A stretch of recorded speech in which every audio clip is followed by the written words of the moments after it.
视频开始之前，先请大伙设想一个场景：如果大伙在网上遇到一个自称是军迷的人，公然辱骂某个在役的基层子弟兵，称他是人民军队的蛀虫、军改事业的破坏者，更是说出解放军战士的专业能力和作战水平远不如他这个所谓的军迷。看到这些话，请问各位有何感想？而与之类似的事情，不出意外的又一次在娄一身上发生了。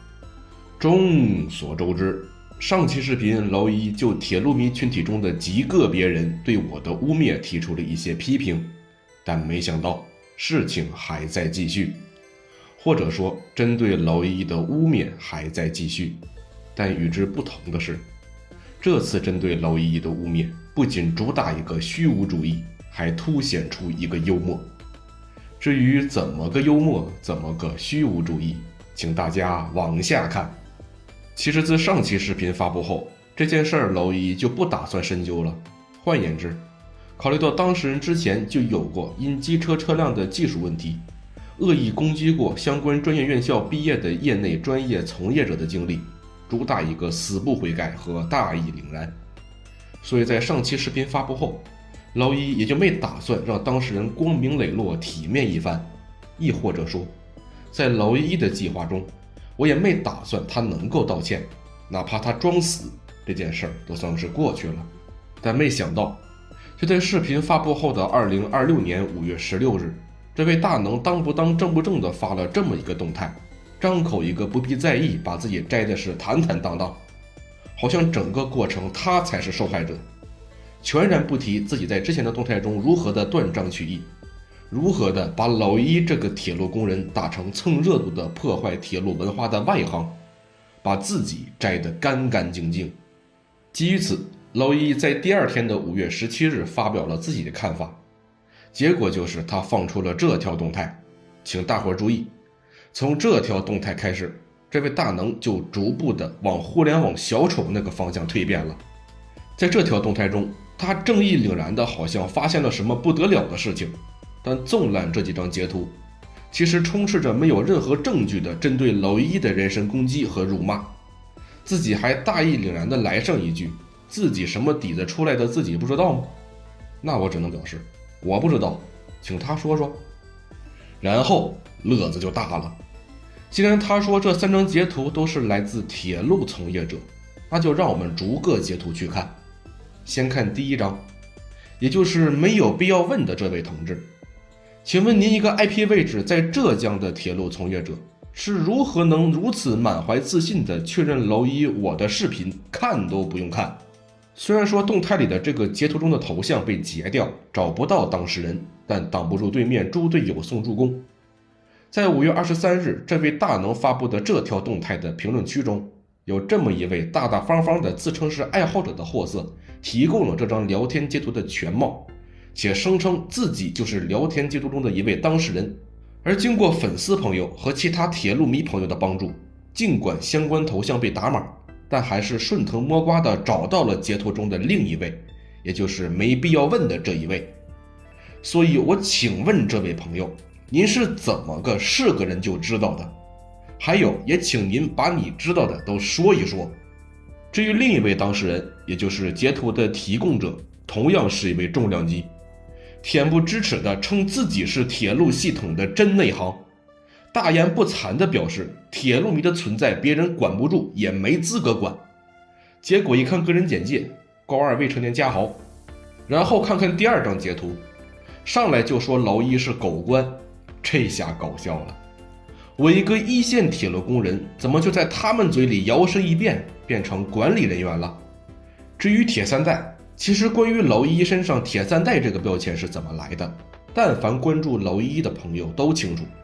3年前乃至4年前，由于彼时年终岁尾节假日12306出票困难以及相关舆情的出现，一向善于里挑外撅的网左群体就开始否定人民铁路为人民这句话的同时，否定国家高铁建设乃至路网布局，进而发展出中国铁路工人是典型的工人贵族，是全体无产阶级的敌人的反动论调。彼时娄一为了证明铁路工人的工人阶级和无产阶级属性，就在这条动态中戏称自己是铁三代，并详细说明了自己的铁三代是怎么来的。名为铁三代，但实则祖孙三代都是一线基层铁路工人，属于是把自新中国建立到改革开放，再到现如今高铁网络发达的当下，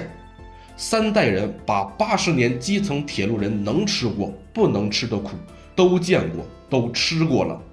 只不过吃苦和扎根基层这事儿没人在意，反而被网左群体各种放大和歪曲，从老一是铁三代变成老一是关系户铁三代，老一是三代办公室专职，老一是车间主任，更有甚者直接说出铁路工人的工作都是闲职。而基于此，这位大能动态中后续的所有截图，我都可以光明正大的说，你们说我是迫害铁路工人的狗官，说我一直待在铁路宣传口，说我从来没下过一线岗位，那好，请拿出证据。我可以拿出我上班以来每一天的工作记录和故障处理内容，如果可以的话，都可以拿出技术表演赛的部分过程，以及在区间内冲着机车哈气后被制裁成 SCP-529 的哈基米。你能拿出你动态截图中提到的所有关于我的种种谣言和你们给我扣的帽子的证据吗？所以说，纵览以上这些截图，这位大能在动态里搬来的所有关于老一被他言之凿凿能够被定义为老一出身和性质的证据，有一个算一个，都是几年以来网左恶意造谣歪曲的内容。这位自称是铁路爱好者的货色，自己不仅没有加以甄别，反而把这些谎言照单全收，且当作铁证论断证据反过来质问我，主打一个有屎必吃，有哨必吹，有谎必信，有谣必传，说他是传播谣言一点问题都没有。或者说，一个自称是铁路迷的爱好者，能够把源头是某个阿杂群体用来攻击中国铁路，否定中国高铁发展贡献，以及歪曲中国铁路工人贡献的内容照单全收的100%信任，原封不动，甚至是进一步加以歪曲的搬出来当做满足自己想法的武器论据，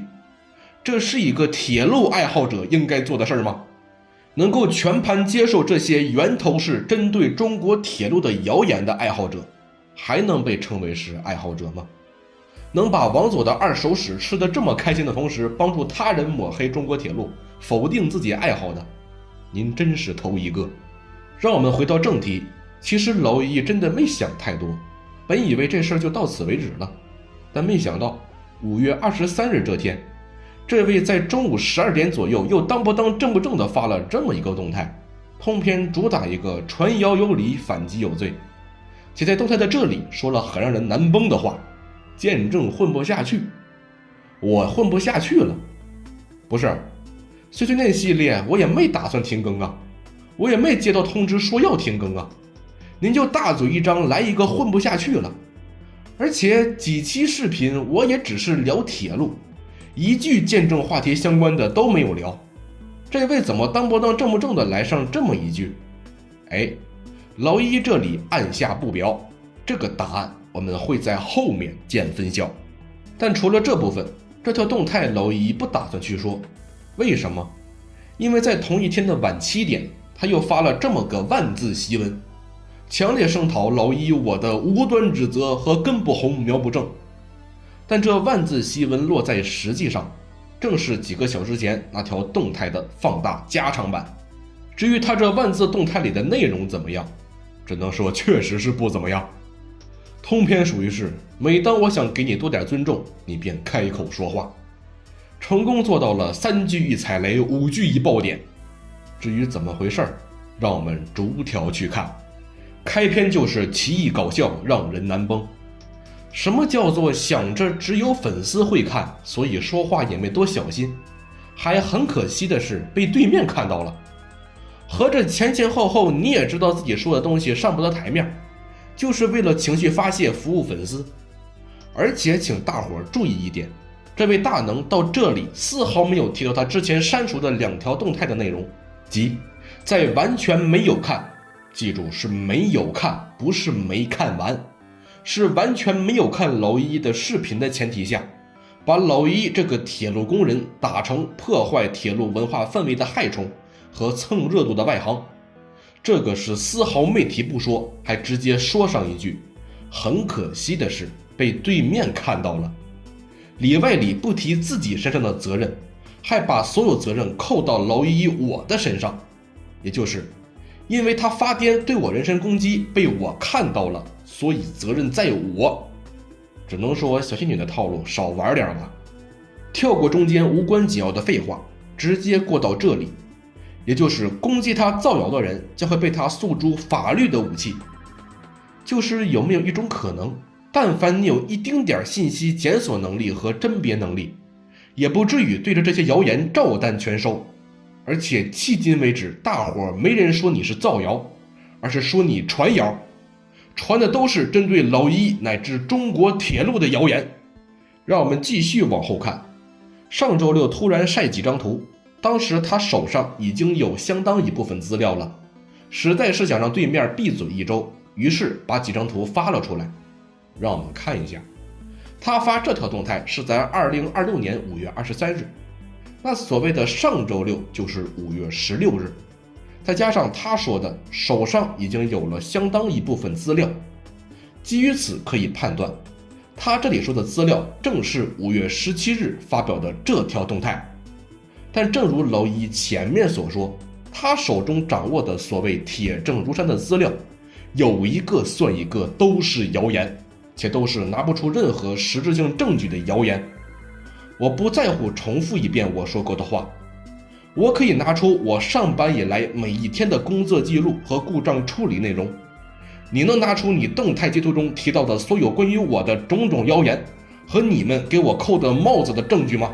而且不要在这里把自己打造成白莲花受害者的形象。这件事因谁而起，又是谁没有实事求是？至于他后面说的进入正题，如他所说，哪怕到现在他都依然坚持认定老一我的这期视频是流量导向型。那好，我请问呢，正如我上期视频所说，您是如何在完全没看我的视频的前提下认定我的视频是流量导向型？仅仅是依靠封面和标题吗？但如果真如你所说，这期视频的标题真有流量导向问题，那为什么评论区里没有一个铁路迷，一个机车车辆爱好者提出与你相同的问题？相反，所有来到老一评论区的铁路迷都十分友善，都在分享自己的见解，以及对自己的工作和爱好的热爱，亦或者对老一的支持。怎么就你在逆行？还是说你觉得老一评论区里的铁路迷都是串子伪装的？所以我可不可以说，你建立的出发点并不是老一这期视频的标题真有问题，而是我觉得这期视频的标题有问题，所以一定有问题。把话说的低语一些，也许铁路迷群体并不拧巴且混沌，但你和你的朋友们的出现和激进表演，又恰好把混沌且拧巴这块给补上了。至于你所谓采访的哈局某员工、上行某员工、京局某员工对我的人身攻击，什么狗官、傻逼、畜生，好，我还是那句话，说我是铁路官员，请拿出证据。而且我还想问一句，您采访的这些所谓的铁路职工的观点，是站在事实角度上出发的，还是单纯站在由谣言建立的刻板印象出发的？或者说，仅仅因为想过理念不合，就完全抛弃实事求是和辩证观点，囫囵个的否定？那请问您所采访到的证据和结果，以及拿到的关于我的黑料，真的具备参考性吗？如果您真想要我的黑料的话，我这里也可以给你一个更重量级的。2023年夏天，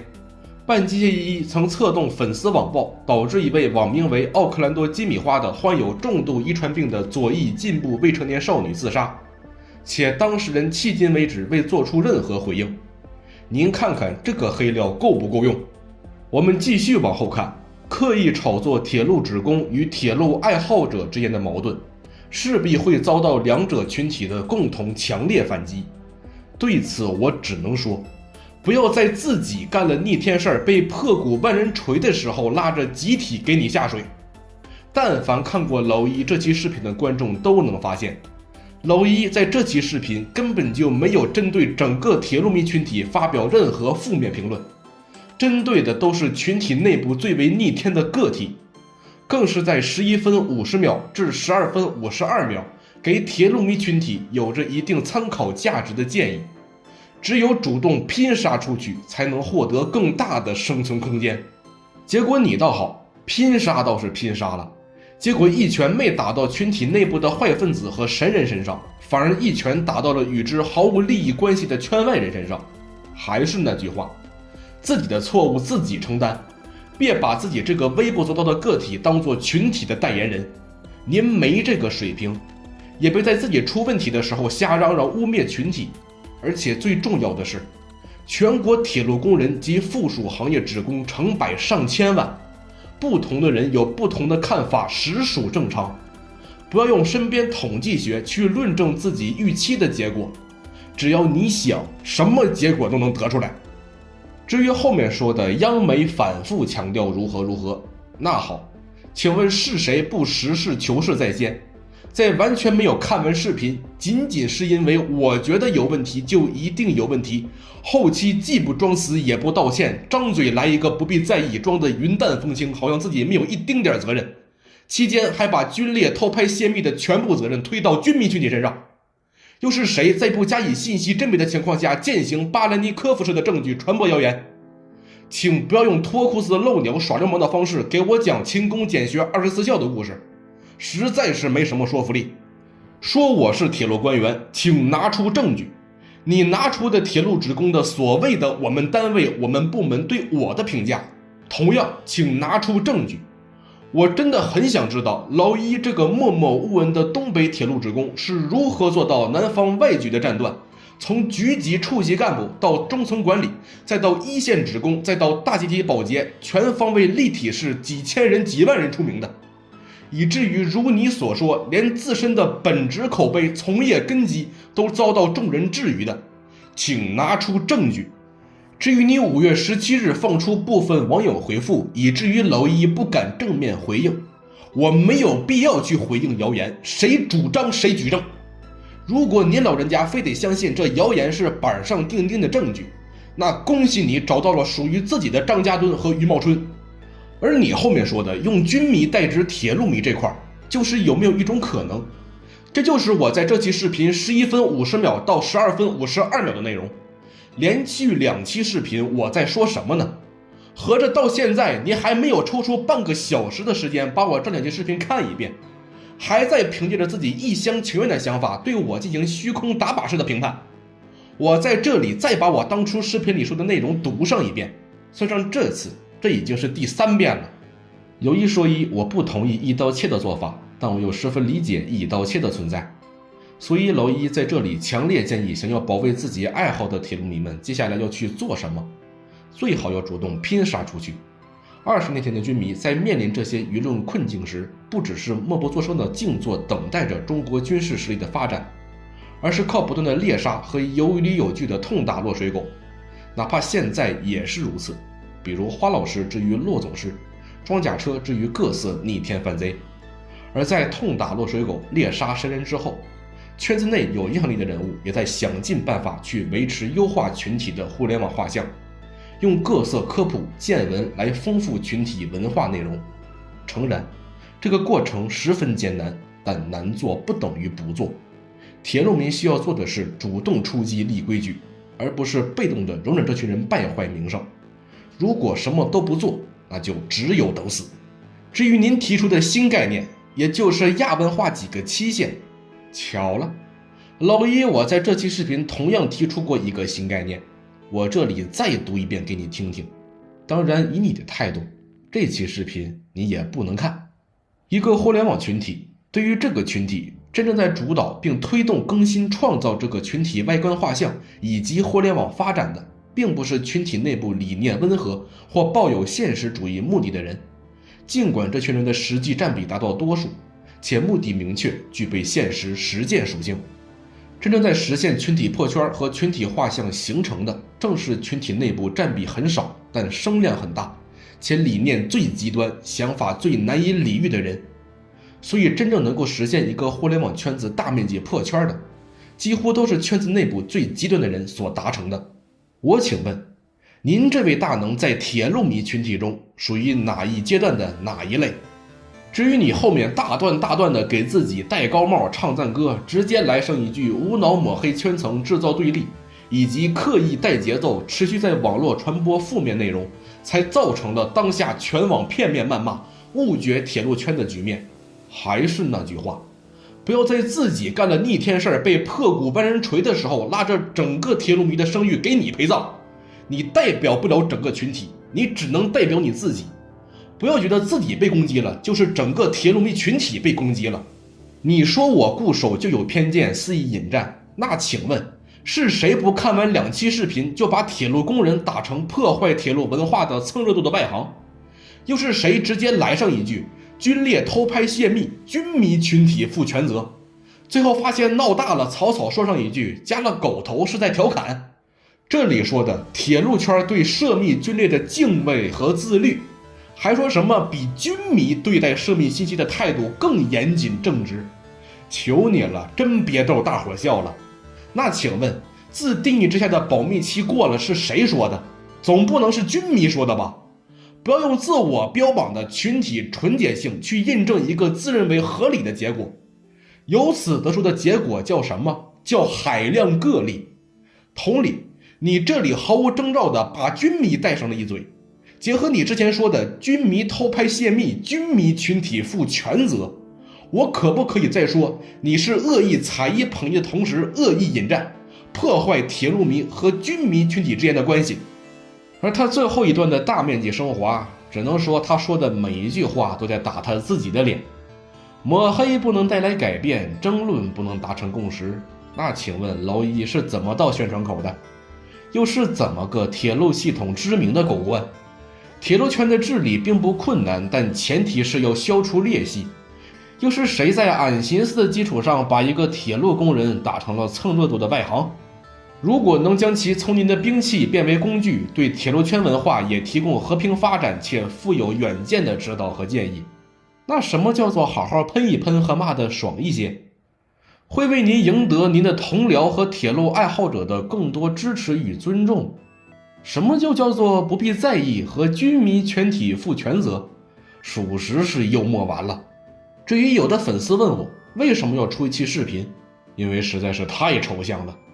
一个铁路迷为了反对蝼蚁我，然后拿出的证据有一个算一个都是谣言不说，还是某个群体早先为了攻击中国铁路而制造的，最后还舔个大脸说要保卫铁路迷群体大环境。哥们儿，您配吗？到底是谁在破坏这个大环境？前前后后把自己摘得干干净净，好像一点责任都没有，错误都是别人的，自己装白莲花小可怜。个人绷不住的是，我真的想更新别的内容，流量地球团情报积压的实在是太多了。但每当我想着到此为止的时候，你都会整出个雷霆一击。真的朋友们，我都没打算对面能道歉，哪怕他装死我都当这件事过去了。结果就是每当我想给你多点尊重，你便开口说话，总是恰到好处的时候你来个跳脸，主打一个不咬人膈应人。只能说就这样吧，用自己的行为加深整个群体的刻板印象还不自知的，您真是头一个。好了，这里是你们的老依依，我们下期视频再见。